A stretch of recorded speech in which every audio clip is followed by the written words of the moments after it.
So I'm with Cisco Systems. I lived in California, so I'm a little jet lagged right now. So if I'm not projecting the energy, you know why. So I kind of like this room set up, so thank you for that. And we talk a little bit about why we want to set this up this way, because this is more of a discussion versus I'm giving you a bunch of materials and you absorb. So we want to get to some slides that I will anchor some of the topics and concepts that we want to discuss today, and then we'll open up as a discussion, because all of you have lots of experience in this space from different perspectives, and we want to get those perspectives. Just as a matter of introduction, how Cisco started to work with Open Bank project, it was about 6 months ago. And in fact, Cisco's been working on, we call a digital platform for the last 7 years. It is a cloud-based platform that we envision to deliver services through the cloud. And the project began when we were doing a lot of work about smart cities in Asia, in China, in Korea, and other places. And then we realized that there are a lot of common components that we built are very much suited for the concept of what we are calling now a marketplace. So I've been with Cisco for 18 years, quite a long time. And of course, Cisco is a network company, is an infrastructure company. So why are we talking about digital platform? So I'll get to that. But let me anchor some of the concepts up front, and then we'll have that discussion. First is this is a report from Accenture. Some of you might have seen it. And there are some really interesting concepts here that I want to first anchor that, and then we get to the next concept. It's the concept of we economy. And I think one of the interesting thing about today, none of the speakers actually share our presentations ahead of time. But interestingly, there are a lot of really common themes that you really, when you listen throughout the presentations, you kind of get the common themes. So these common themes are coming together as kind of anchoring ideas that we can build on. Right? The first one, I call this the we economy. The we economy, if you read the line, it says, this is again from Accenture, right, that all the businesses in aggregate is creating this hyper-connected world, right, where objects, everyday objects, can instantly connect and interact with each other. So that's a world of Internet of Things. In banking, obviously there's human interaction, but increasingly when we get to this API economy, it's not just human interaction, it's actually machine-to-machine programs, applications to applications. The other concept that is interesting in this report is the word industry boundaries, where industry boundaries are increasingly getting blurred. So expanding the industry boundary beyond your current industry.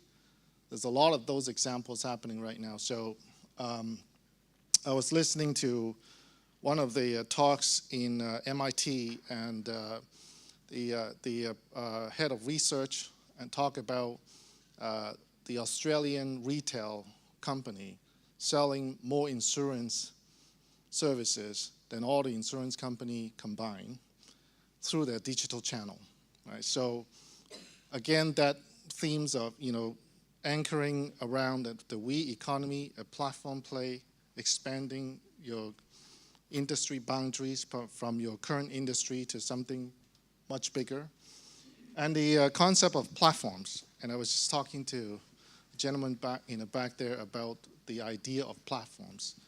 It comes up all the time, and it means different things to different people, but there are some common elements. One is that when we look at a platform, it always implies an ecosystem play.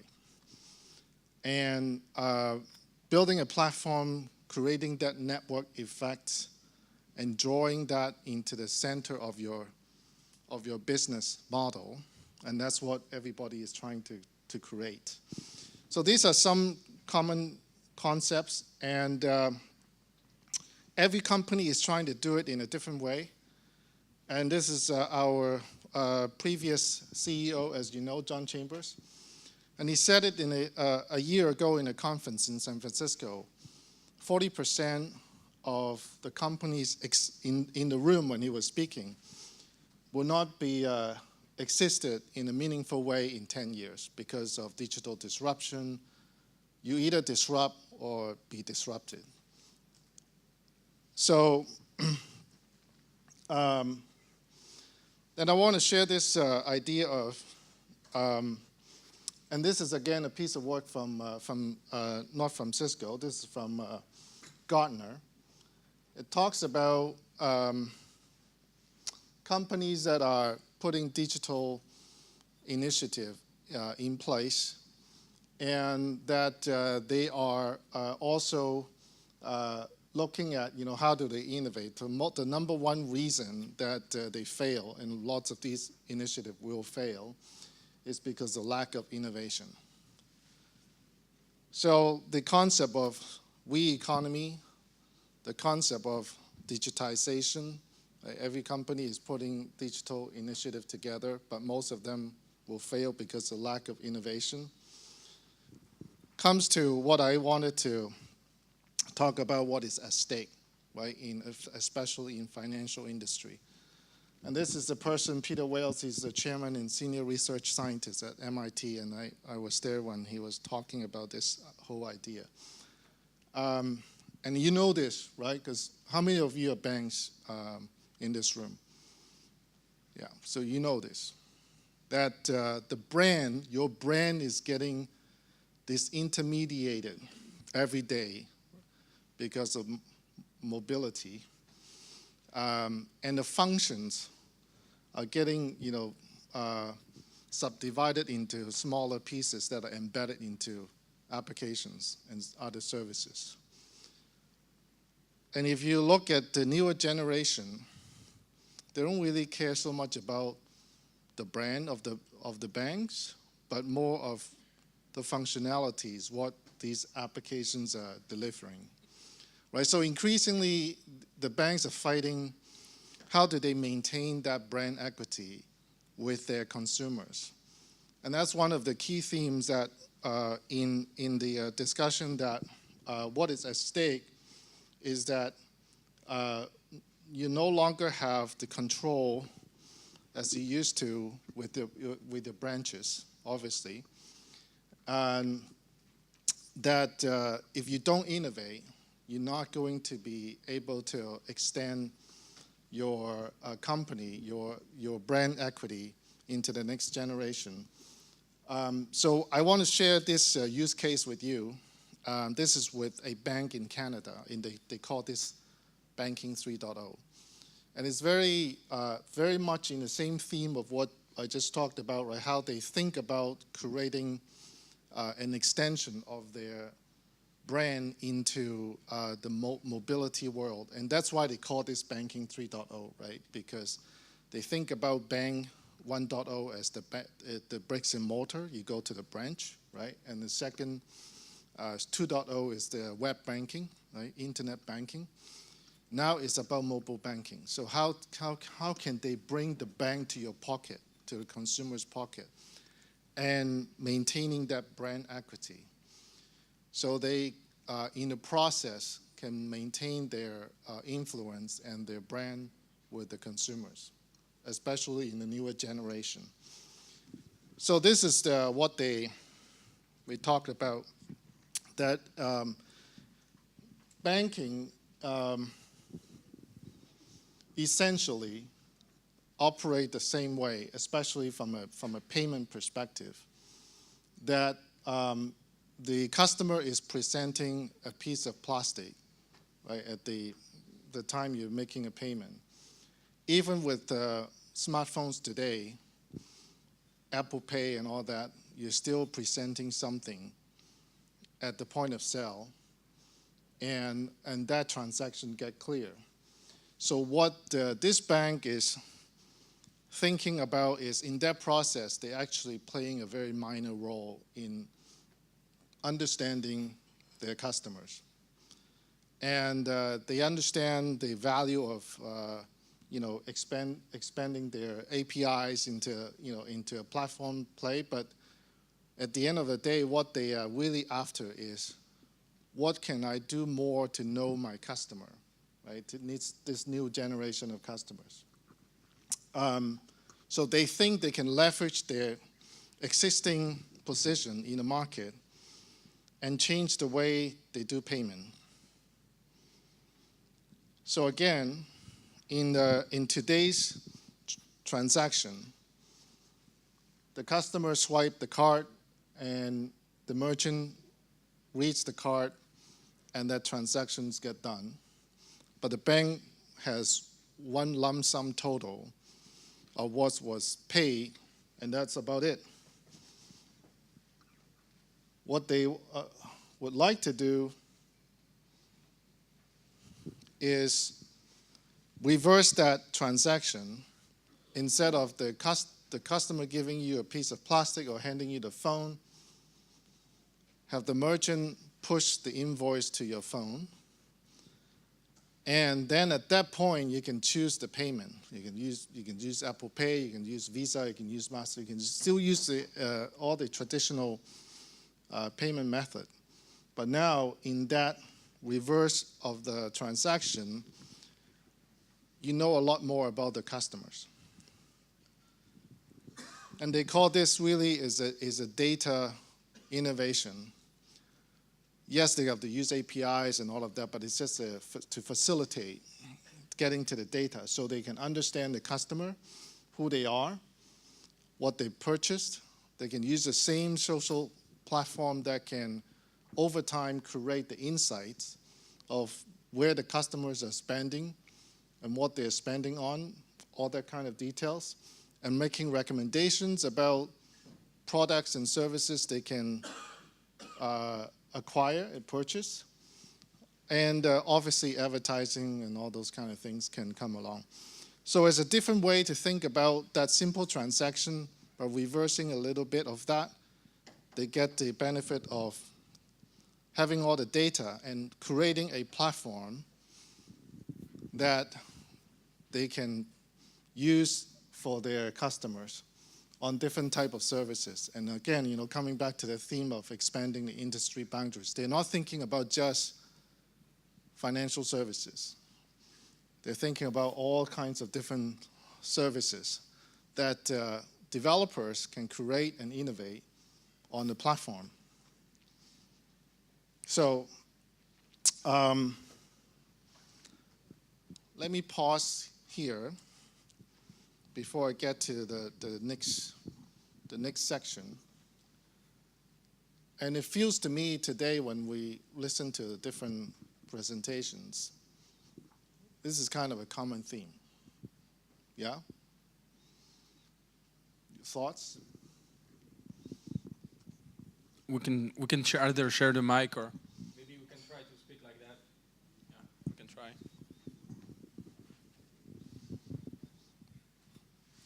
Yeah, for sure.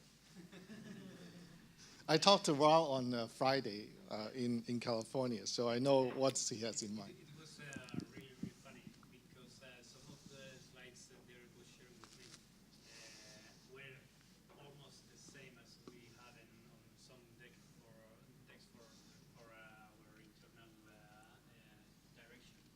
And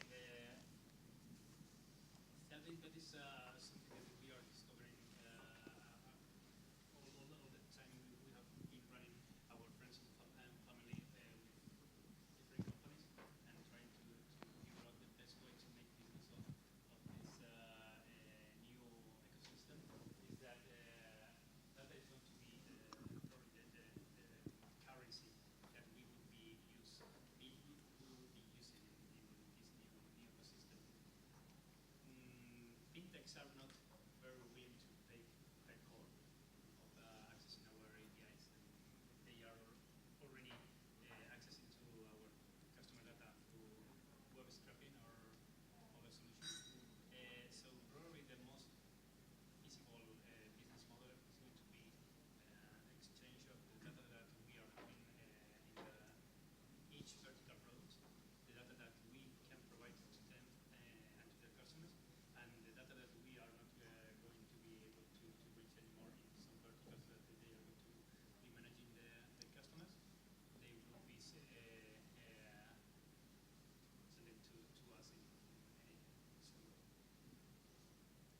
thank you.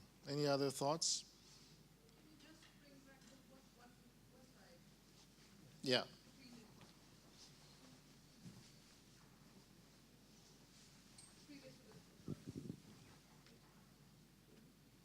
This one. Yeah.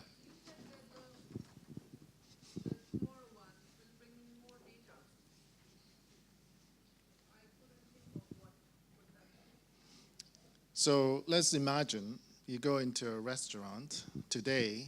You spend the night there with your friends, and you're paying the bill. It's €100, let's just say, and that makes up of a lot of different items, right? So in today's world, that transaction the bank know is €100, and that's that process, right, and authorized, and that's it. You don't know anything else. Visa might know a lot more because let's say I was using a Visa card, but Visa is not sharing any data with you anymore because you don't, and none of the banks has any ownership with Visa and Master anymore. Not it used to be, right? So the bank increasingly know nothing about their customer. Yeah, I'm your customer. I have the status of my bank account, but that's it. So in this reversal of the transaction, that SKU, what they call SKU level details, is now in your mobile phone. And of course, the bank also have access with permission. They can share that with the bank for recommendation of products and things that you might be of interest. Now, we are in a generation that we're much more cautious about, sharing stuff, but not my kids. I know they share everything. And that's the generation, the millennials, the generation of sharing everything, right? So did I answer your question? Yeah.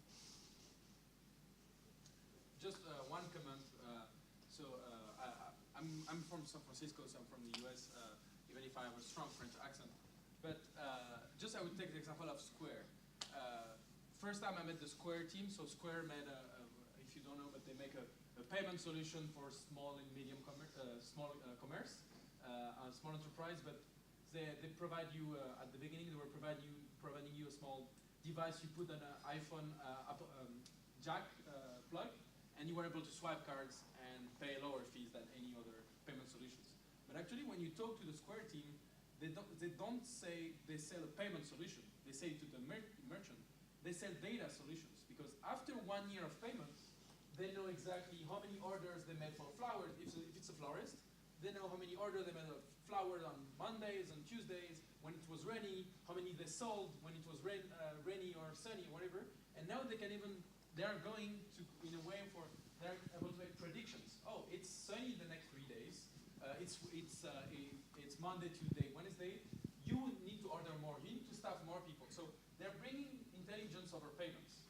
And why I wanted to organize this API Days conference is how APIs can help banks to leverage that to not only own the trust of customers, just the trust, or maybe money at the bank, but can have this layer of intelligence. And the second idea behind that, and this is where the discussion needs to happen, I think, is that what are the bank assets? I don't want to go into too much of a war metaphor, but let's say everybody has positions, right? Everybody has assets, and they try to earn to win market shares. But my main question is device owners like Apple. They remove the jack plug, and so all the Square cannot swipe cards anymore. So they are disintermediating other people, and so they have asset, they have the device of the person. You can use it as a platform. So what are the assets of banks they can leverage with APIs that can lead to a strong position in the market and to re-own the customer experience? So I think this is why this workshop is made and to have the discussion. Yeah, that's very interesting. And of course, in the US, the market is slightly different, right? The relationship of the merchants and the the device that sits in the retail shop is owned by different organizations. The bank don't own them, right? But in other countries, for example, in Canada and Australia, the bank actually has direct access, ownership of those devices, and that they are in a much better position to push a new way of doing things with the merchants. Now, if you're a merchant, you have to buy those devices like in the US, you're unlikely going to change them for a long time, right? Sorry, go ahead. So, from a bank perspective, I guess that we have the same struggle as Stripe and Square has compared to Apple, because they are very mature in holding the NFC technology closed as well. So, although we try to create similar kind of experiences via developing wallets and providing them for Android, which is useful. On the Apple device, it's a struggle, and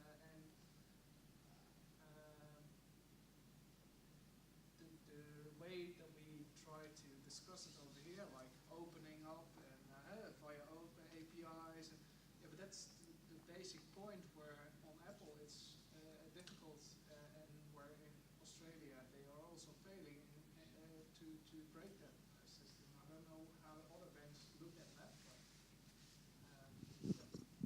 Yeah, I think that is a different set of problems to solve. But what this bank that we work with, what they're trying to do is to offer choices to their consumer, not to replace your choice to be able to pay with Apple Pay or Google or Visa, Master, right? Those choices are still there, but they want to capture the data. They want to have ownership of the data. Because in this generation, when people talk about digitization, this is another topic that I touch on all the time, is that everybody have a different notion of digital, and it's generational, right? So in the 70s, putting a barcode on your product is digitized, right? It's digital.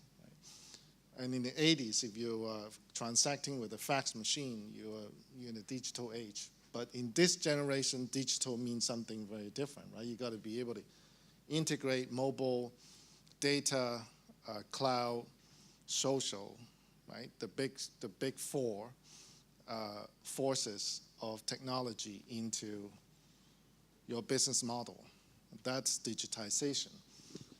So, and this is very consistent with, I think most of the banks that I talk to are thinking about this platform idea, right? So it's great, everybody has the same platform idea, but how you get there is a very different story, right? And that's one of the discussions that I started with the Open Bank project 6 months ago, is that this is a great idea. So how come not every bank already done it, right? So you need a lot of money to do this. You need that active sponsorship from the business. And somebody talked about this morning in the other room that actually the gentleman from APIdays, David, the value chain, right, from left to right versus right to left, and most of the time when we talk to banks, the architecture teams, right, most of them are starting with that right to left and missing some of the core use cases, business case that they can articulate to their business sponsors on, if we do this, how is this going to increase revenue, market share, blah, blah, blah, all those things that they care about, right? So that's one hurdle that a lot of the banks, at least I talk to, have that issue. And that leads to funding, right? How much funding would the business sponsor give the team to explore, to experiment? And it resonated with me when David said that you got to jump into the pool. So everybody not wants to jump in, but jumping in is a degree of how much money you can get from the business sponsor. So that's one of the hurdles.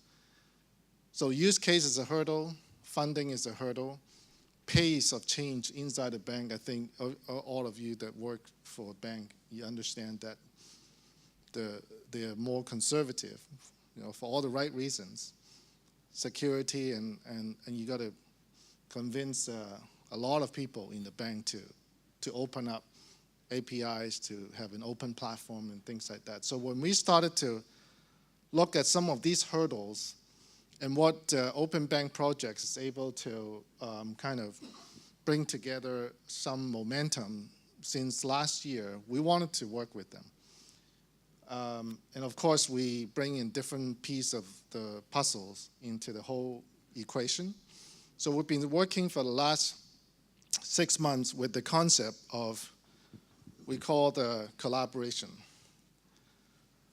So individually, the banks, some of them, Raul, you're very lucky that you're very senior level sponsorship all the way down. So it's probably not as big of an issue. But a lot of the banks that we talk to, they have that issue of that sponsorship right at the top, right? From CEO down, this is something we have to do, we must do. And how do we get there? So this collaboration is a concept where, if every bank has some kind of a API structure that is standardized, and we call that a common gateway, or we call Open Bank Gateway idea, that communicate obviously with a lot of security.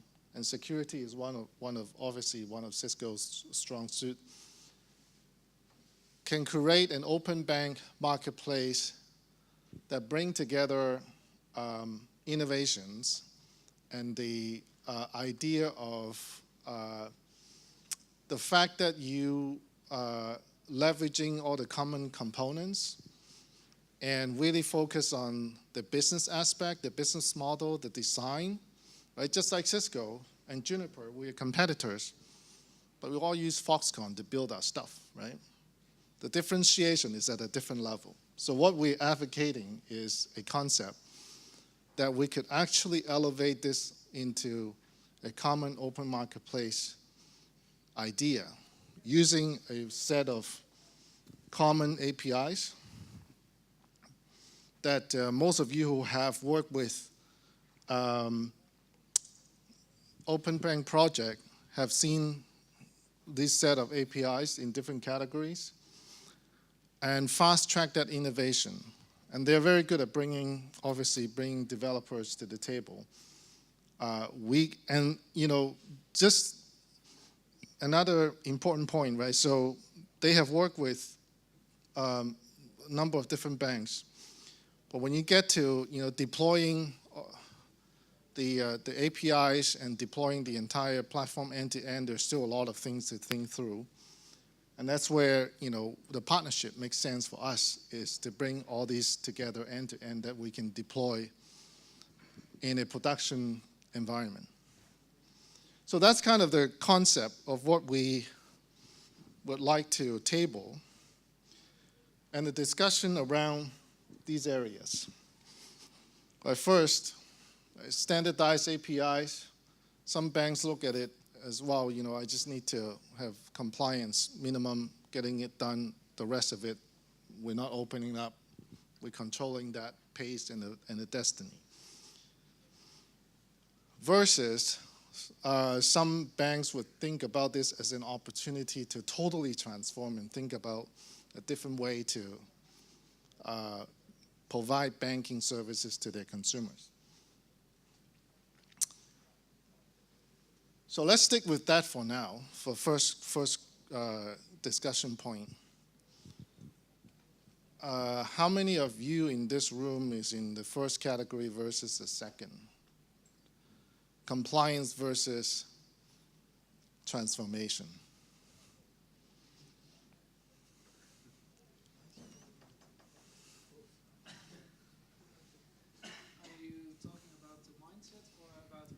reality. Everybody talk about digital transformation in every company, right? They even have chief digital officers, right? A lot of them now do. But reality, right? And then you think about how much time you really have to really do that innovation, not 5 years. 5 years you'll be irrelevant, right? From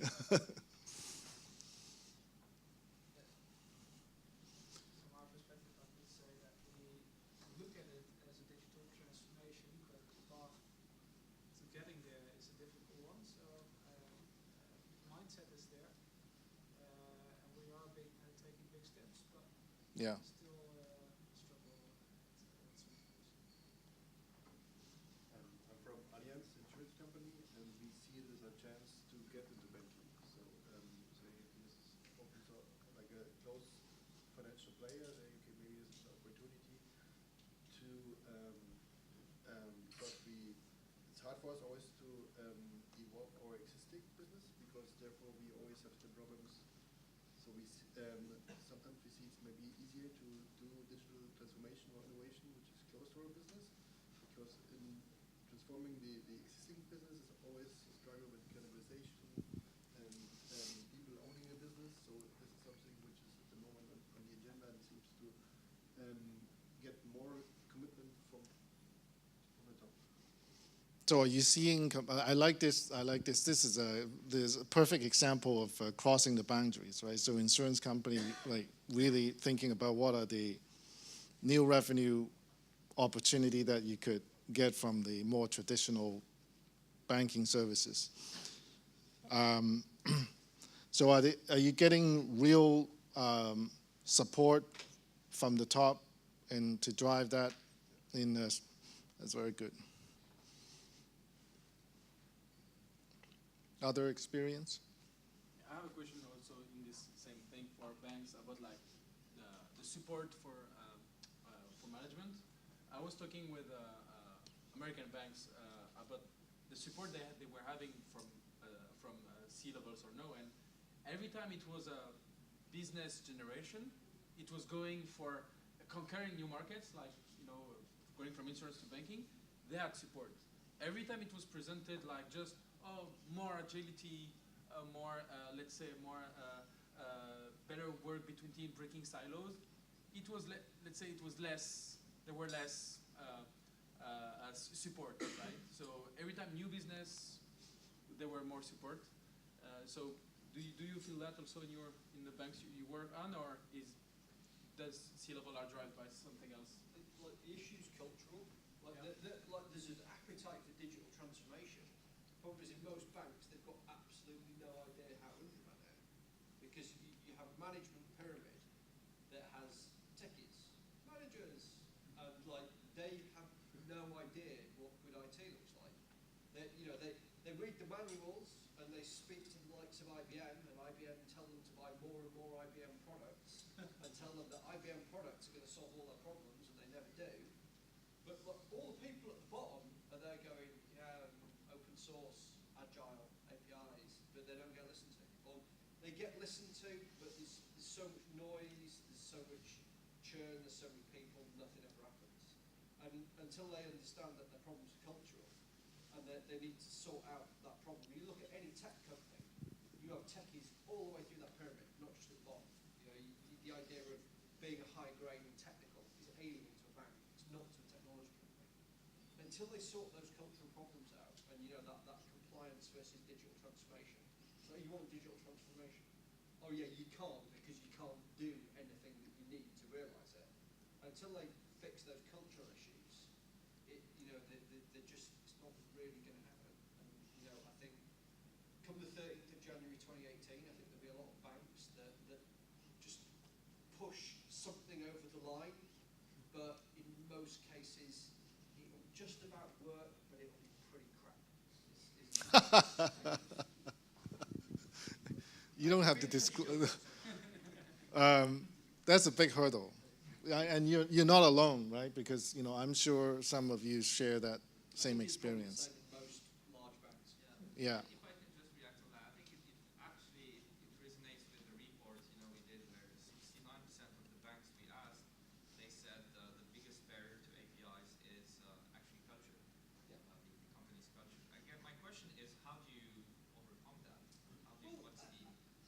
I say is if 69% are saying that, at least they're self-aware now. Right. You go back 5 years, they had no idea. They had no idea that their culture wasn't right for IT. And you know, you go back 5 years, you would have people. I mean, I remember at my bank, we had a guy put into head of IT with no IT experience at all. He'd been in the company 30 years, never worked in IT.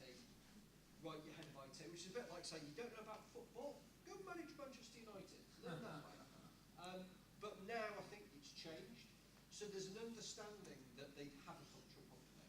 A few years ago, they didn't even realise it, and you would hear a lot of managers saying things like, "Oh, we're a big bank. We're not Google. We're not Google," like it was a boast, and all the techies would sit there and go, "No, we're really not Google." So I think the fact that they're self-aware is probably the first step. You know, it's like alcoholics. They're now accepting that they've got problems. That's the first step, I think. Yeah, so there are a couple of things. I think that's what one of the reasons why we're working with Open Bank project on this. Sometimes external forces pushing into this kind of culture at the right level elevate the entire momentum, right? That the partnership with an external organization at the very senior level would drive a different behavior. You see that all the time, right, inside the organization. So that's one of the items on, about, are you really transforming, or are you really just, doing the minimum?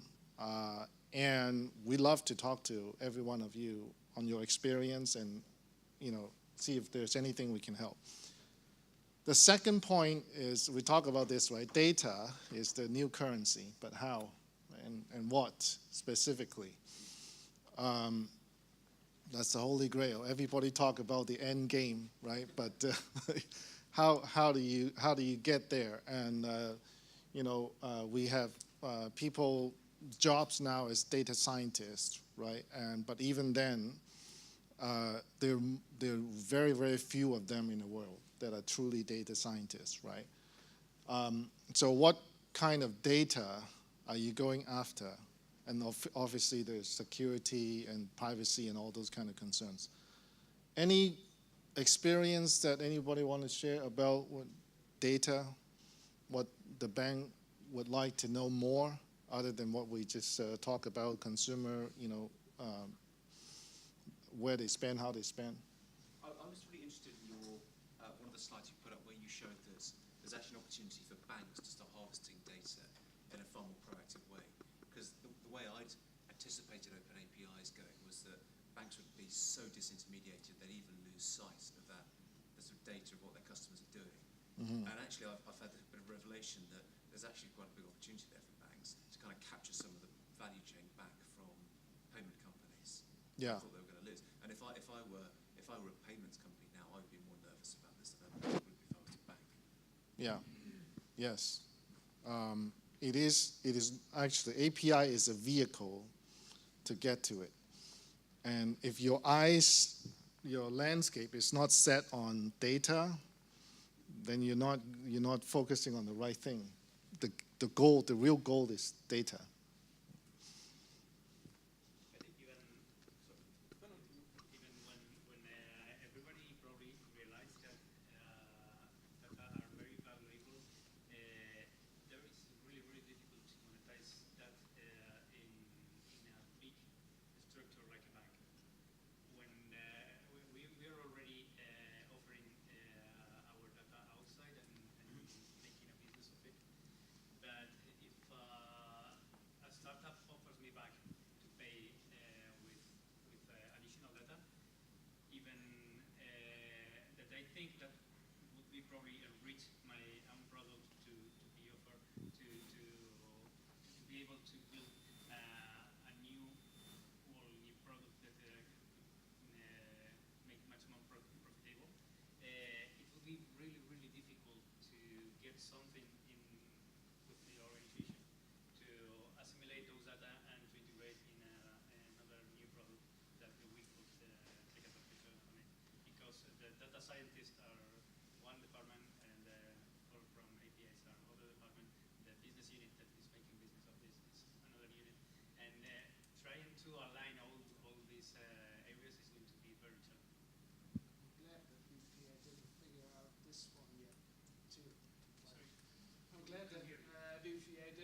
figure out this one already as well. Like presenting 150 APIs already ready. You already cracked this nut as well. That would be really nice. Yeah. But maybe the data can make the bank do a better banking job. Just an example, but again, if you gather data of a lot of commerces or big corporation of the same industry, at one point you are able to know if you have like, let's take the florist example, or textile, whatever. But if you have like 5,000, 10,000 companies, you know how much they spend, you know what they pay, you know everything. So you know the health of the industry, so you know whether it's going or not. You know, if nobody can lie to you about their health, the company health. So you have better credit rating. So you can do a better bank job. I don't say it's easy. But that was what I was saying, is that even realizing that there is a powerful opportunity there, and trying to take advantage of it is really difficult, because you have to assimilate those data on your core system, that it is very structured to financial ecosystem, but it doesn't have any knowledge about other business or other concepts that now you are going to start assimilating in your systems. And you are going to have to invest in a project to take advantage of that, and asking to the management for budget on this project, and you promise of a new business on top of this is challenging. You could have the same story about data as you told about IT. Like being a data company is also being a different company than a bank nowadays. Yes. It's comparable being an IT company. It's a different ball game that we need to get into. But Yeah. We're not there yet. Yeah. Just a Silicon Valley example. So another brick and mortar industry, but like car manufacturers. Yeah. So a French car manufacturer now has a real plan B for 2025, which is giving cars for free to collect data and monetize by the data. So just imagine 100,000 miles, 20 cents a mile. That makes 20,000 pounds. So this is the price of a car. And it's a real plan B. Giving cars for free to people with a good credit score, right? Because they still need to know that there are people they can rely on. But it's really plan B. So what would be this for banks? What would be, if data is the new model, yeah, what would be for banks? I guess here also the sort of concern and what's different is that when we talk about data in banking, it's not just any data, right? I think there is a big security concern and a big data privacy concern, so which needs to be taken into account. And I think that's why also what it's like it's even more difficult maybe to sell it internally, right? So you say, okay, we open data. Oh, but you open data of our customers. No way. Yeah. Like, you can't do that. So I think there is also this sort of even more barriers, you know. Definitely in the Netherlands after the ING. ING, stuff. exactly. So that's right. 2 years Exactly. ago. So in like was it last year? 2 years ago. Yeah. But still, that's fresh. Yeah. So like big rollout with ING Netherlands. So and people kind of Yeah. went quieter afterwards with trying data projects and so on. Data. Yeah. Yeah. I was going to say, who's ultimately the owner of the data? Right. That's what the regulator has to say, right? Like that's why I think something like PSD2 is important, because it sets a legal framework and the liability is sort of clear. Whereas today, if a bank opens up, there are all these questions, right? And we don't really know. It's a gray area. We don't really know. Absolutely. No. But one thing, the bank, they hold so much data. I'm talking from the consumer, but also from the corporate space, that the data is not even used. So I think what's being referred to, the bank that just use the data they receive just to process the transaction, and then they are covered. So what I don't see is there's no analytics on any trend. So any user trend to see when they have their incomes, when you have all the other calories, how much they spend, do they have, what's they spending on, is it restaurants, is it mortgages? So there will be an opportunity to cross-sell other products, like trying to see if they can sell client mortgages, increase the limits, or even look at the trend and distributed data man, as you mentioned, that would be like a great opportunity as well for the consumer. From the corporate, it's just another field. So corporate, they have the payroll, for example. So if there's a trend when you can see that on the 25th, you have a certain amount of account that you use for your own payroll.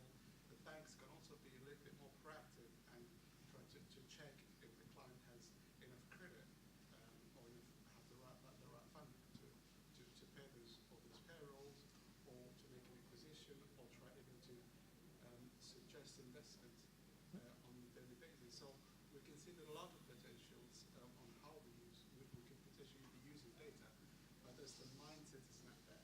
So currently, Yeah. the data is just we just use it and archive it, and that's it. And that's how I think the APIs and big data analytics would be a big game changer in this field. Yeah. So, safe to say, in the interest of time, this is a big topic, and nobody have figured it out yet that we have seen, but a lot of great ideas. So that, let me jump to the last one about crowdsourced versus self-funded model. And this is something that Open Bank Project has been working with us to promote. Is there are lots of great ideas, and nobody hit the jackpot yet, but it's kind of emerging. What we want to do is to bring together a consortium of banks that have great ideas and start to share that and anchor the real practical use cases that drive growth, right? So I mean, if the executives is not hearing the word growth and new revenue, you're not getting anywhere. So some of those ideas that can really bring practical revenue-generating growth ideas that go from left to right, right? So from customer all the way to how that impact the systems, APIs, and all of that. That's what we want to promote and really take that in a different discussion. So I'd love to hear from you guys and Ismail as well. If you're interested to talk to us, and we want to bring this idea to bear over the next few months. So I'll leave it at that for now. Yeah. Mm-hmm. Okay. Yep. Mm-hmm. Yeah. Thank you.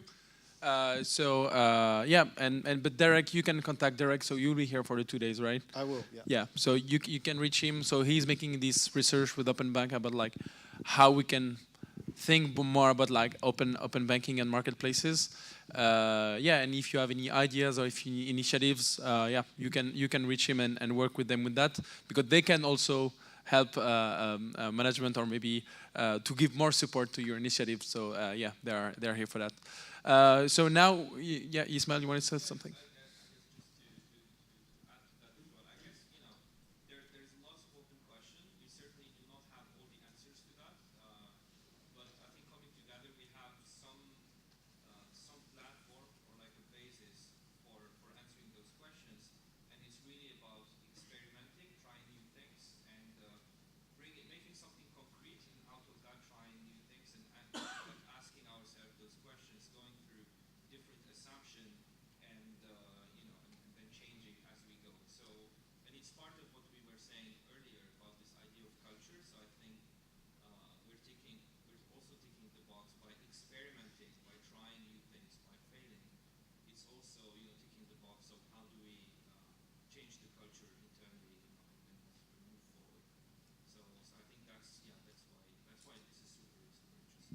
And this conference is, you will see the level of discussion is made for that. So yeah, don't hesitate to continue the discussion. So we will go back in the main room.